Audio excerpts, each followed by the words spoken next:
നമസ്കാരം, ഞാൻ ഡോക്ടർ ഭാഗ്യ Q1B health കെയറിലെ Ayurveda ഫിസിഷ്യനാണ്.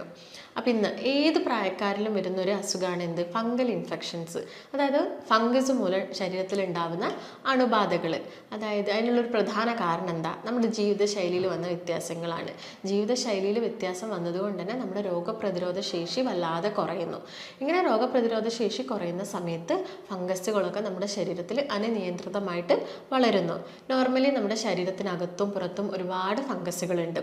ഈ ഫംഗസുകൾ അതായത് അവരുടെ ഒരു നോർമൽ ഫങ്ഷൻസ് അവർ ചെയ്തുകൊണ്ടിരിക്കും. അത് കൂടുതലാവുന്ന സമയത്ത് അല്ലെങ്കിൽ അവർ കൂടുതലായിട്ട് പെരുകുന്ന സമയത്താണ് ഉണ്ടാക്കുന്നത് ഇൻഫെക്ഷൻസ് ഒക്കെ നമ്മുടെ ബോഡിയിൽ ഉണ്ടാക്കുന്നത്. ഇത് ഇപ്പം നമ്മുടെ ശരീരത്തിൽ കൈകളുടെയോ കാലുകളുടെയോ മടക്കുകളിലാവാം, ഇല്ലെങ്കിൽ തലയോട്ടിയിലാവാം. അതായത് തലയോട്ടി മുതൽ നമ്മുടെ കാലിൻ്റെ നഖം വരെ എവിടെ വേണമെങ്കിലും ഫംഗസ് അണുബാധ ഉണ്ടാവാം. അപ്പോൾ ഇന്ന് നമുക്ക് എന്തൊക്കെ കാരണങ്ങൾ കൊണ്ടാണ് ഫംഗസ് ഇൻഫെക്ഷൻ ഉണ്ടാവുന്നത്, അതുപോലെ ഇത് നമുക്ക് എങ്ങനെ പ്രതിരോധിക്കാം എന്നതിനെക്കുറിച്ച് നോക്കാം. ഇത് കൂടുതലായിട്ട് അല്ലെങ്കിൽ ഇത് കോമൺ ആയിട്ട് ആരിലൊക്കെയാണ് വരുന്നതെന്ന് നമുക്ക് നോക്കാം. ചില അസുഖങ്ങൾ, അതായത് പ്രമേഹം, തൈറോയിഡ്, ഇങ്ങനെയുള്ള അസുഖമുള്ള ആളുകളിൽ അവരുടെ ഇമ്മ്യൂണിറ്റി, രോഗപ്രതിരോധ ശേഷി വളരെ കുറവായിരിക്കും. അതുപോലെ തന്നെ ഇപ്പോൾ പ്രമേഹമുള്ള പേഷ്യൻസിനെ നോക്കുകയാണെങ്കിൽ അവരുടെ രക്തത്തിൽ ഗ്ലൂക്കോസിൻ്റെ അളവ് കൂടുതലായിരിക്കും. അത് ഈ ഫംഗസുകളൊക്കെ വളരാനുള്ളൊരു ടെൻഡൻസി, ഇങ്ങനെയുള്ളൊരു സാഹചര്യത്തിൽ അവർക്ക് വളരാനുള്ളൊരു ടെൻഡൻസി കൂടുതലായിരിക്കും. അതായത് നോർമലി നമ്മുടെ ശരീരത്തിൻ്റെ ഒരു പി എച്ചിൽ വരുന്ന വ്യത്യാസം കൊണ്ടും ഫംഗസ് ഇൻഫെക്ഷൻ കൂടുതലായിട്ട് വരാം. നോർമലി ഉള്ളത് ഒരു അസിഡിക് pH ആയിരിക്കും. അപ്പം ഇതൊരു ആൽക്കലൈൻ pH ഒക്കെ ആവുന്ന സമയത്താണ് ഫംഗസുകൾ കൂടുതലായിട്ടും വളരുന്നത്. അപ്പം ഈ ഒരു കാരണം കൊണ്ട് ഫംഗസ് ഇൻഫെക്ഷൻ നമ്മുടെ ശരീരത്തിൽ ഉണ്ടാവാം. അതുപോലെ തന്നെ അമിതവണ്ണമുള്ള ആളുകളിൽ കൊഴുപ്പ്, ഫാറ്റ് സെൽസ് കൂടുതലായിരിക്കും. അതുപോലെ തന്നെ അവരിൽ ഒരു പ്രമേഹ രോഗത്തിൻ്റെ ഒക്കെ ഒരു സാധ്യത വളരെയധികം കൂടുതലായിരിക്കും. ഇങ്ങനെയുള്ള കേസിലും എന്തുണ്ടാവാം? ഫംഗസ് നമ്മുടെ ശരീരത്തിൽ അല്ലെങ്കിൽ ഫംഗസ് കൂടുതലായിട്ട് പെരുകാനുള്ളൊരു ചാൻസ് ഉണ്ട്. ഇതുമൂലം നിങ്ങൾക്ക് ഫംഗസ് ഇൻഫെക്ഷൻ വരാം. അതുപോലെ തന്നെ സ്റ്റിറോയിഡ്സ് ഒക്കെ കുറേ കാലം എടുക്കുന്ന ആളുകൾ, അല്ലെങ്കിൽ ആൻറ്റിബയോട്ടിക്സ് ഒക്കെ കുറേ കാലം എടുക്കുന്ന ആളുകളിൽ ഫംഗസ് ഇൻഫെക്ഷൻ വരാനുള്ളൊരു ചാൻസ് ഉണ്ട്.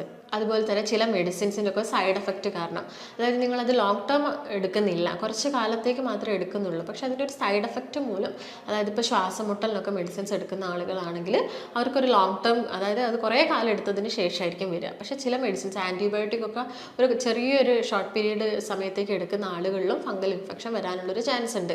അതുപോലെ തന്നെ ചില മറ്റ് കാരണങ്ങൾ എന്ന് പറയുന്നത് നമ്മൾ പ്രോപ്പറായിട്ടുള്ളൊരു ഹൈജീൻ കീപ്പ് ചെയ്തിട്ടില്ലെങ്കിൽ, അതായത് നമ്മൾ അടിവസ്ത്രമൊക്കെ യൂസ് ചെയ്യുന്ന സമയത്ത് അതിൽ ഈർപ്പൊക്കെ കെട്ടിക്കിടക്കുകയാണെങ്കിൽ ഫംഗസ് ഇൻഫെക്ഷൻ വരാം. അതുപോലെ നിങ്ങൾ കൂടുതലായിട്ടും പോളിസ്റ്റർ വസ്ത്രങ്ങളാണ് യൂസ് ചെയ്യുന്നതെങ്കിൽ, അതായത് കോട്ടൺ വസ്ത്രത്തിൽ കൂടുതലും വിയർപ്പ് അബ്സോർബ് ചെയ്യും അല്ലേ, എന്നാൽ പോളിസ്റ്റർ ഡ്രസ്സുകളിൽ അത് അവിടെ കെട്ടിക്കിടക്കും. അപ്പോൾ ഈ നമ്മുടെ ഡ്രസ്സും നമ്മുടെ സ്കിന്നുമായിട്ടുള്ള ആ ഒരു കോണ്ടാക്റ്റിൽ നമുക്ക് അവിടെ ഫംഗസ് ഇൻഫെക്ഷൻ, അതായത് കൂടുതൽ ആളുകൾ ഈ കക്ഷത്തിലും തുടങ്ങി ആ ഒരു ഇടുക്കുകളിലൊക്കെയാണ് ഫംഗസ് ഇൻഫെക്ഷൻ കൂടുതലായിട്ട് വരുന്നത്.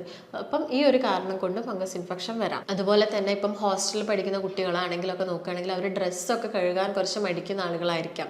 അപ്പം അവർ ഒരു ഡ്രസ്സ് തന്നെ ഒരു 3-4 തവണയൊക്കെ യൂസ് ചെയ്തെന്ന് വരാം.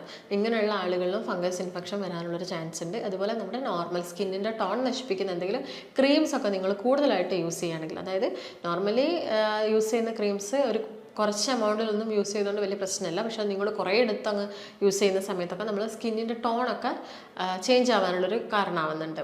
അപ്പോൾ അതായത് ഞാൻ നേരത്തെ പറഞ്ഞൊരു അസിഡിക് അതൊക്കെ ചേഞ്ച് ആയിട്ട് ഒരു ആൽക്കലൈൻ ഒരു കണ്ടീഷനിലോട്ട് മാറുന്ന സമയത്ത് സ്കിന്നിന് ഇങ്ങനെ ഫംഗൽ ഇൻഫെക്ഷൻസ് ഒക്കെ വരാം. അപ്പം മെയിനായിട്ടും ഈ കാരണങ്ങൾ കൊണ്ടൊക്കെയാണ് നമ്മുടെ ശരീരത്തിൽ ഫംഗൽ ഇൻഫെക്ഷൻസ് വരുന്നത്. ഇങ്ങനെയുള്ള ആളുകൾ കോമൺ ആയിട്ട് ചെയ്യുന്ന ഒരു കാര്യമാണ് എന്ത്? ചൊറിച്ചിൽ. അവർക്ക് നല്ലൊരു ഇച്ചിങ് ഉണ്ടാവും. ഈ ഫംഗസ് ഇൻഫെക്ഷൻ ശരീരത്തിൽ വരുന്ന സമയത്ത് നമുക്ക് ആ ഒരു ഏരിയയിലൊക്കെ നന്നായിട്ട് ചൊറിയും. അപ്പോൾ നമ്മൾ എന്ത് ചെയ്യും? നമ്മുടെ നഖം ഉപയോഗിച്ച് നന്നായിട്ട് ചൊറിയും. ഈ സമയത്ത് നമ്മുടെ സ്കിന്നിനെ ഇറിറ്റേറ്റ് ചെയ്യുകയാണ് ചെയ്യുന്നത്. അതുമൂലം സ്കിന്നിൻ്റെ ഒരു അപ്പർ ലെയറൊക്കെ പൊട്ടിപ്പോവും. അല്ലെങ്കിൽ നമ്മൾ വീര്യം കൂടിയ സോപ്സൊക്കെ യൂസ് ചെയ്യും ആ ഒരു ഭാഗത്ത് നന്നായിട്ട് ശക്തിയിൽ അങ്ങോട്ട്. അങ്ങനെ ചെയ്യുന്ന സമയത്ത് നമുക്കൊരു ആശ്വാസമാണ് കിട്ടുന്നത്. ഈ ചൊറിയുന്ന സമയത്ത് നമുക്കൊരു ആശ്വാസം കിട്ടുന്നതുകൊണ്ട് തന്നെ നമ്മൾ നല്ല ശക്തിയായിട്ട് അങ്ങ് ചൊറിയും. ചില ആളുകളിൽ ആ ഒരു ഏരിയയിൽ നിന്ന് ബ്ലഡ് വരെ വരുന്നതായിട്ട് കാണും, അല്ലെങ്കിൽ പസ് പോലെയൊക്കെ വരുന്നത് കാണാറുണ്ട്. അപ്പോൾ ഇങ്ങനെ ചൊറിയുന്ന സമയത്ത് സ്കിന്നിൻ്റെ ലെയർ നശിക്കുകയും ഇതിലൂടെ ഫംഗസിൻ്റെ മൈസീലിയം നമ്മുടെ സ്കിന്നിൽ ഉള്ളിലോട്ട് കയറുകയും സെല്ലിൽ നിന്നും അവർ എന്ത് അബ്സോർബ് ചെയ്യും? ന്യൂട്രിയൻസ് അബ്സോർബ് ചെയ്യും. അതുമൂലം അവർ വളരും. അവർക്ക് വളരാൻ, അതായത് അവരുടെ ഗ്രോത്തിന് വേണ്ടിയിട്ടുള്ള ഭക്ഷണങ്ങൾ അവർ നമ്മുടെ ശരീരത്തിനുള്ളിൽ നിന്ന് അബ്സോർബ് ചെയ്തിട്ട് അവിടെ തന്നെ കൂടുതലായിട്ടും വളരുകയും നമ്മുടെ ഇമ്മ്യൂണിറ്റി, രോഗപ്രതിരോധ ശേഷി കുറയ്ക്കുകയും ചെയ്യുന്നു. അതുമൂലം എന്താവും? അവരുടെ വളർച്ച കൂടി വരുന്നു. ഇതങ്ങനെ സ്പ്രെഡ് ആവാൻ തുടങ്ങും. നമ്മളിപ്പോൾ നഖം ഒരു സൈഡ് ചൊറിഞ്ഞിട്ട് ആ നഖം ചിലപ്പോൾ നമ്മൾ ആ സമയത്ത് കഴുകിയെന്ന് വരില്ല, കൈ കഴുകിയെന്ന് വരില്ല. അപ്പോൾ നമ്മൾ വേറെ ഏതെങ്കിലും ഒരു ഭാഗത്ത് പോയിട്ട് ആ നഖം തട്ടുകയോ ചൊറിയുകയോ ചെയ്യുന്ന സമയത്ത് അവിടേക്കും അത് വരാനുള്ളൊരു ചാൻസ് ഉണ്ട്. അതുപോലെ തന്നെയാണ് ഡയബറ്റിക് ഉള്ള പേഷ്യൻസിൻ്റെ കേസ് നോക്കുകയാണെങ്കിൽ അവർക്കൊരു പ്രീ ഡയബറ്റിക് സ്റ്റേജിൽ, അതായത് ഗ്ലൂക്കോസ് രക്തത്തിൽ കൂടുന്ന ആ ഒരു പ്രീ ഡയബറ്റിക് ആയിട്ട്, അത് നോർമലി ഒരു 1 ടൺ മുകളിലൊക്കെ നമ്മൾ ഡയബറ്റിക് ആണെന്ന് പറയും. അതിൻ്റെ ഒരു താഴത്തൊരു ബോർഡർ ലൈനിലൊക്കെ വരുന്ന സമയത്ത് തന്നെ അവരുടെ രോഗപ്രതിരോധ ശേഷി കുറയാനുള്ളൊരു ചാൻസ് ഉണ്ട്. ഒട്ടുമിക്ക ആളുകളിലും ഒബീസ് ആയിരിക്കും, ചിലപ്പം ആളുകളൊക്കെ അമിത ഭാരമുള്ള ആളുകളായിരിക്കാം. ഇങ്ങനെയുള്ള ആളുകളിലൊക്കെ ഈ ഫംഗൽ ഇൻഫെക്ഷൻസ് ഇടയ്ക്കിടയ്ക്ക് തന്നെ വരും. അവരുടെ രോഗപ്രതിരോധ ശേഷി കുറയും. രക്തത്തിലൊക്കെ ഈ ഗ്ലൂക്കോസിൻ്റെ ഒരു അളവുള്ളത് കൊണ്ട് തന്നെ അവർക്ക് എന്തായിരിക്കാം ഫംഗൽ ഇൻഫെക്ഷൻസ് വരാനുള്ളൊരു ചാൻസ് കൂടുതലാണ്. അതുപോലെ തന്നെ ഞാൻ പറഞ്ഞു, നമ്മുടെ ശരീരത്തിൽ ബാക്ടീരിയാസ് വേണം, ഫംഗസ് വേണം, വൈറസൊക്കെ നോർമൽ എമൗണ്ടിലാണെങ്കിലും ഒരു പ്രശ്നം ഉണ്ടാക്കുന്നില്ല. അപ്പം ഈ ബാക്ടീരിയാസ് നമ്മുടെ ശരീരത്തിൽ പ്രോപ്പറായിട്ടല്ലെങ്കിൽ എന്തുണ്ടാവാം, അതായത് നിങ്ങളുടെ ഗട്ട് ഹെൽത്ത് പ്രോപ്പറായിട്ടില്ലെങ്കിൽ, നിങ്ങൾ ഈ പ്രോബയോട്ടിക്സും പ്രീബയോട്ടിക്സും ഒന്നും പ്രോപ്പറായിട്ട് എടുക്കുന്ന ആളുകളല്ലെങ്കിൽ നിങ്ങൾക്ക് ഇങ്ങനെ ഫംഗസ് ഇൻഫെക്ഷനൊക്കെ ഇടയ്ക്കിടയ്ക്ക് ഉണ്ടാവാം. ഈ ബാക്ടീരിയാസൊക്കെ ഉണ്ടെങ്കിൽ നമ്മുടെ ശരീരത്തിലുള്ള ഇൻഫ്ലമേഷൻസ് കുറയ്ക്കുകയാണ് ചെയ്യുന്നത്, അല്ലെങ്കിൽ ഇൻഫെക്ഷൻസ് കുറയ്ക്കുകയാണ് ചെയ്യുന്നത്. അപ്പോൾ ആ ഒരു ഹെൽത്ത് നോർമലാക്കി അതിൻ്റെ ഒരു നോർമൽസ് നിങ്ങൾ കീപ്പ് ചെയ്ത് പോവുകയാണെങ്കിൽ, ഭക്ഷണത്തിലൂടെയൊക്കെ നിങ്ങളത് മെയിൻറ്റെയിൻ ചെയ്ത് പോവുകയാണെങ്കിലും ഇങ്ങനെയുള്ള അസുഖങ്ങളൊക്കെ നിങ്ങൾക്ക് വളരെയധികം, അങ്ങനെ തന്നെ വളരെ കുറച്ച് മാത്രമേ പിടിപെടുള്ളൂ. അപ്പോൾ നമ്മൾ അതൊക്കെ ശ്രദ്ധിക്കേണ്ടതുണ്ട്. ഞാൻ നേരത്തെ പറഞ്ഞു ഫംഗൽ ഇൻഫെക്ഷൻസ് തലയോട്ടി മുതൽ നമ്മുടെ നഖം വരെ അല്ലേ വരാമെന്ന് പറഞ്ഞു. അപ്പോൾ തലയോട്ടിയിൽ എന്താണ് ഉണ്ടാകുന്നത്, ഒരു ഡ്രൈനെസ് പോലുള്ളൊരു സ്റ്റേജസ് വന്നു. അത് ഡാൻഡ്രഫ് ആവാം, ചില ആളുകൾ അത് സെബോറിക് ഡെർമറ്റൈറ്റിസ് പോലുള്ള കണ്ടീഷൻസ് ഒക്കെ ആയിട്ട് മാറാം. ഇതൊക്കെ ഫംഗസ് ആണ് ഇതൊക്കെ മെയിനായിട്ടും കോസ് ചെയ്യുന്നത്. അപ്പോൾ തലയിൽ മെയിനായിട്ടും ഈ ഒരു ഡാൻഡ്രഫ് രൂപത്തിലൊക്കെ ആയിരിക്കാം ഫംഗസിൻ്റെ ഇൻഫെക്ഷൻ ഉണ്ടാകുന്നത്. എങ്കിൽ നമ്മുടെ അത് മൂക്കിൽ നോക്കുകയാണെങ്കിൽ സൈനസൈറ്റിസ് ഒട്ടുമിക്ക ആളുകളിലുള്ളൊരു കംപ്ലൈൻ്റ് ആണ് സൈനസൈറ്റിസ്. ഇതുമൂലം നമ്മുടെ സൈനസുകൾ, അതായത് നെറ്റിയുടെ ഭാഗത്തും മൂക്കിൻ്റെ 2 സൈഡുകളിലും കവിളിലൊക്കെ ആയിട്ടുള്ള സൈനസിനൊക്കെ നല്ല വേദന ഉണ്ടാവും. ഈ സമയത്ത് നമ്മുടെ മൂക്കിനുള്ളിൽ നിന്ന് ചിലപ്പം കഫം വരും, അല്ലെങ്കിൽ നമ്മുടെ മ്യൂക്കസ് വരുന്നത് കുറച്ചുകൂടി ഒരു പച്ച, ഒരു ഡാർക്ക് ഗ്രീൻ നിറത്തിലൊക്കെയാണ് വരുന്നതെങ്കിൽ അത് അവിടെ ഒരു ഫംഗസിൻ്റെ ഇൻഫെക്ഷൻസും കൂടുതലായിട്ടുള്ളത് കൊണ്ടാണെന്ന് നമ്മൾ മനസ്സിലാക്കണം. അതുപോലെ തന്നെ നമ്മുടെ തൊണ്ടയിലും ഒക്കെ ഫംഗസ് ഇൻഫെക്ഷൻസ് വരാം. ഈ സമയത്ത് നമുക്ക് തൊണ്ടവേദനയും ഭക്ഷണം കഴിക്കാനുള്ള ബുദ്ധിമുട്ടുകളൊക്കെ ആയിട്ട് വരാം. വയറ്റിലാണെങ്കിൽ വയറുവേദന ഉണ്ടാവാം.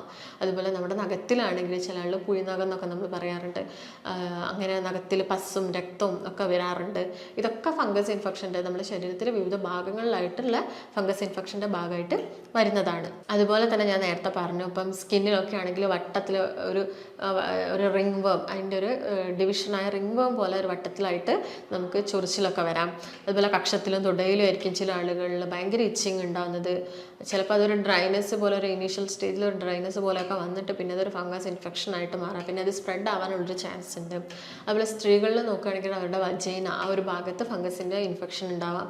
അതുകൊണ്ട് തന്നെ സെക്ഷൽ ഇൻ്റർകോഴ്സ് ഒക്കെ ഭയങ്കര പെയിൻഫുൾ ആയിട്ടുള്ളൊരു കണ്ടീഷനിലോട്ട് മാറാം.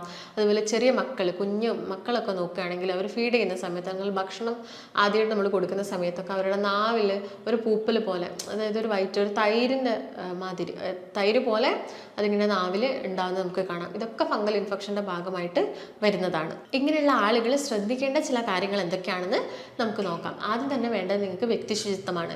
വ്യക്തിശുചിത്വം എന്ന് പറയുമ്പോൾ കുളിക്കുന്ന സമയത്താണെങ്കിലും കുളിച്ച് കഴിഞ്ഞതിന് ശേഷം നമ്മുടെ തുടയ, അതുപോലെ തന്നെ കക്ഷം, ഇവിടെയൊക്കെ നന്നായിട്ടൊരു ക്ലീൻഡ് ആയിട്ടുള്ളൊരു ടവൽ ഉപയോഗിച്ചിട്ട് ആ വെള്ളം, ഒരു ഈർപ്പം നമ്മുടെ ശരീരത്തിൽ ഉണ്ടാവാൻ പാടില്ല. അതുപോലെ തന്നെ നിങ്ങൾ ഇടുന്ന ഡ്രസ്സാണെങ്കിലും വസ്ത്രമാണെങ്കിലും നന്നായിട്ട് ഡ്രൈ ആയതിനു ശേഷം, ഇപ്പോൾ മഴക്കാലമൊക്കെ ആകുന്ന സമയത്ത് ചെറിയൊരു നനവോട് കൂടിയൊക്കെ നമ്മൾ ഡ്രസ്സ് എടുത്തിടും.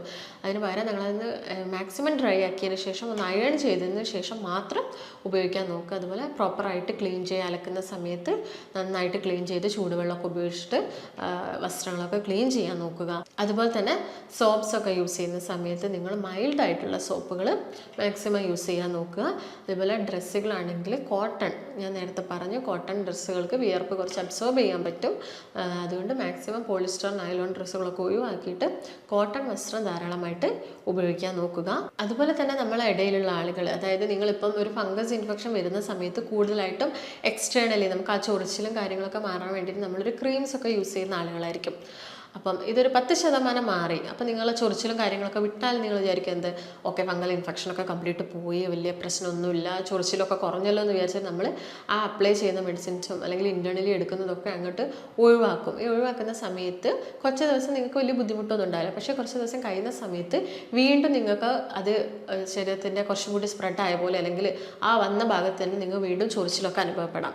അതായത് അപ്പം നിങ്ങൾ മെഡിസിൻസ് വീണ്ടും അപ്ലൈ ചെയ്യുന്ന സമയത്ത് ചിലപ്പോൾ അത് കുറയണമെന്നുമില്ല.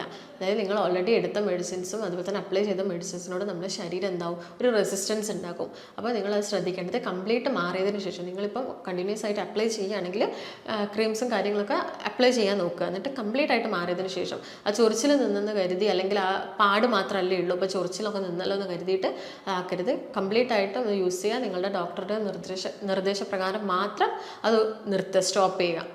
അപ്പോൾ ഇത് നിങ്ങൾ പ്രധാനമായിട്ട് ശ്രദ്ധിക്കേണ്ട ഒരു കാര്യമാണ്. അപ്പോൾ ഇങ്ങനെ ഫംഗൽ ഇൻഫെക്ഷൻസ് വരുന്ന സമയത്ത് നിങ്ങൾക്ക് വീട്ടിൽ ചെയ്യാൻ പറ്റുന്ന ചില ഹോം റെമഡീസ് എന്തൊക്കെയാണ് നമുക്ക് നോക്കാം. നിങ്ങൾക്ക് മഞ്ഞൾ, അതായത് നമ്മളെ വീട്ടിലൊക്കെ ഉണക്കി പൊടിക്കുന്ന മഞ്ഞൾ ഡയറക്റ്റ്, അതായത് 1 ടീസ്പൂൺ ഡെയിലി മോർണിംഗ് നിങ്ങൾക്ക് കഴിക്കാവുന്നതാണെങ്കിൽ അല്ലെങ്കിൽ ചൂടുവെള്ളത്തിൽ മിക്സ് ചെയ്തിട്ട് കഴിക്കാം. അതുപോലെ തന്നെ എക്സ്റ്റേണലി നിങ്ങൾ പുറത്ത് മഞ്ഞളും ആര്യവേപ്പിട്ട ഇലയും കൂടി അരച്ചിട്ട് ഒരു പേസ്റ്റ് ആക്കിയിട്ട് നിങ്ങൾക്ക് ഈ ഫംഗൽ ഇൻഫെക്ഷൻസ് ഉള്ള ഭാഗങ്ങളിലൊക്കെ അപ്ലൈ ചെയ്ത് കൊടുക്കാം.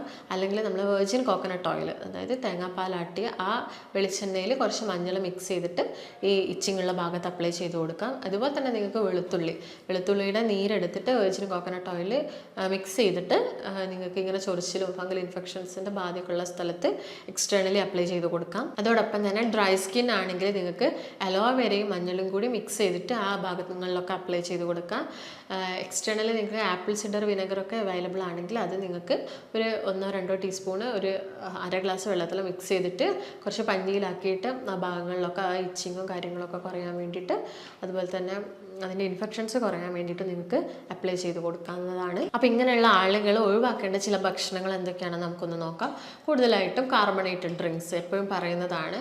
ഈ സോഫ്റ്റ് ഡ്രിങ്ക്സുകൾ, കൊക്കക്കോള, അങ്ങനെ കൂടുതലായിട്ട് മധുരം, അതുപോലെ ഈ ഷുഗർ ബോയിൽ ചെയ്തുണ്ടാക്കുന്ന കുറച്ച് ഡ്രിങ്ക്സുകളുണ്ട്. അതായത് കൊക്കക്കോള, പെപ്സി, മിറിണ്ട അങ്ങനെയുള്ള വാട്ടേഴ്സൊക്കെ നിങ്ങൾ കംപ്ലീറ്റ് ആയിട്ട് തന്നെ ഒഴിവാക്കണം. കാരണം ഇത് ഗ്ലൂക്കോസ് നമ്മളെ ബ്ലഡ് കൂടുകയും അത് നമ്മുടെ ഫംഗസിന് വളരാനുള്ളൊരു സാഹചര്യമാണ് നമ്മൾ ഉണ്ടാക്കി കൊടുക്കുന്നത്. അത് കംപ്ലീറ്റ് ഒഴിവാക്കേണ്ടതുണ്ട്. അതുപോലെ തന്നെ മൈദയുടെ യൂസ് കുറയ്ക്കണം. ചില ആളുകളിൽ വീറ്റിനൊക്കെ അലർജി ഉണ്ടാവും. അങ്ങനെയുള്ള ആളുകളാണെങ്കിൽ ഗോതമ്പിൻ്റെ ഉപയോഗവും പരമാവധി കുറയ്ക്കാൻ നോക്കുക. അതുപോലെ തന്നെ നിങ്ങൾ പുളിപ്പിച്ച് കഴിക്കുന്ന ആഹാരങ്ങൾ കംപ്ലീറ്റ് ആയിട്ട് ഒഴിവാക്കണം എന്നല്ല, അത് കുറച്ച് കൊണ്ടുവരിക. അതുപോലെ തന്നെ ഈ മണ്ണിനടിയിൽ നിന്നൊക്കെ നമുക്ക് കിട്ടുന്ന ചേമ്പ്, ചേന, കപ്പ, ഇതിൻ്റെ ഉപയോഗവും കുറയ്ക്കേണ്ടതുണ്ട്. അതുപോലെ തന്നെ നിങ്ങൾ ഒഴിവാക്കേണ്ടതാണ് കഫീൻ, അതായത് കോഫി കുടിക്കുന്ന ആളുകളാണെങ്കിൽ ഫംഗൽ ഇൻഫെക്ഷൻ ഉള്ള സമയത്ത് നിങ്ങൾ അതിൻ്റെ ഉപയോഗം കംപ്ലീറ്റ് ആയിട്ട് ഒഴിവാക്കണം.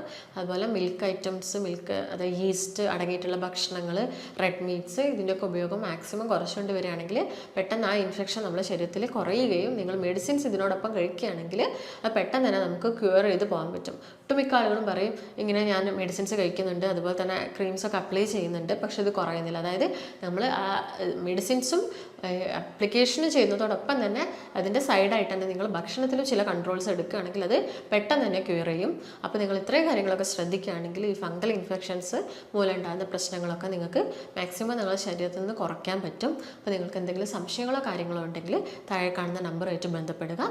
അപ്പം ഇതിന് ഇത്രയും കാര്യങ്ങളൊക്കെ ചെയ്തിട്ടും വലിയ വ്യത്യാസങ്ങളൊന്നും ഇല്ലെങ്കിൽ നമ്മുടെ ആയുർവേദത്തിൽ ഒരുപാട് മെഡിക്കേഷൻസ് അവൈലബിൾ ആണ് ഫംഗൽ ഇൻഫെക്ഷൻസ് പോലുള്ള കണ്ടീഷൻസിന്. അപ്പം നമുക്ക് മറ്റൊരു നല്ല വീഡിയോ ആയിട്ട് വീണ്ടും കാണാം. നന്ദി.